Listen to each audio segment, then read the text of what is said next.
My name is Otman, and I will tell you a story few have heard and even fewer believe. It happened many years ago, in the village of Nyakwe, nestled between the vast acacia trees and the winding river Wanga. We were a proud people, hunters by tradition, and our elders spoke of spirits that roamed the land when the moon was at its fullest. It was during one such night that Ogala, the finest hunter among us, set out on a pursuit that would forever change him. He was tall and lean, his body carved by years of stalking prey in the wild. His spear never missed, and his feet left no trace in the dust. Yet, what he chased that night was no ordinary beast. A week earlier, strange occurrences had begun. Cattle vanished without a trace, their hooves never marking the ground where they were last seen. A deep, guttural growl echoed from the forest beyond the village, a sound unlike any lion or hyena we had known. Then, Kiprotik, a herder, stumbled into the village at dawn, his face pale with fear, his words lost in the tremor of his lips. He had seen it, he whispered, a shadow with the shape of a man,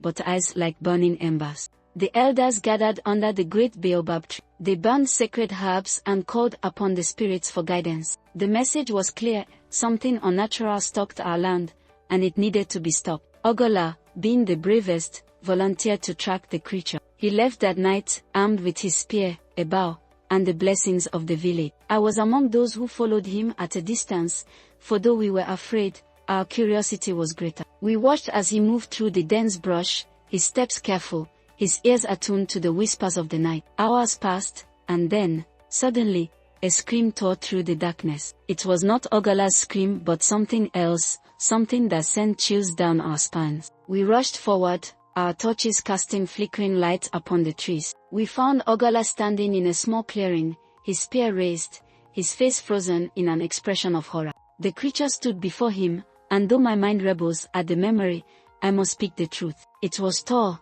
taller than any man, its body draped in shifting darkness. Its eyes burned like coals, and when it moved, the air around it seemed to waver like heat rising from the earth. It had no feet, only a swirling mist where legs should be. Ogala lunged, his spear aimed for its chest, but the weapon passed through as if striking empty air. The creature did not flinch. Instead, it raised a long, clawed hand and touched his forehead. Ogala let out a strangled cry and collapsed. The others screamed for us to run, and so we did, our feet pounding the earth in blind terror. We did not stop until we reached the safety of the village. Only then did we realize Ogala was not among us.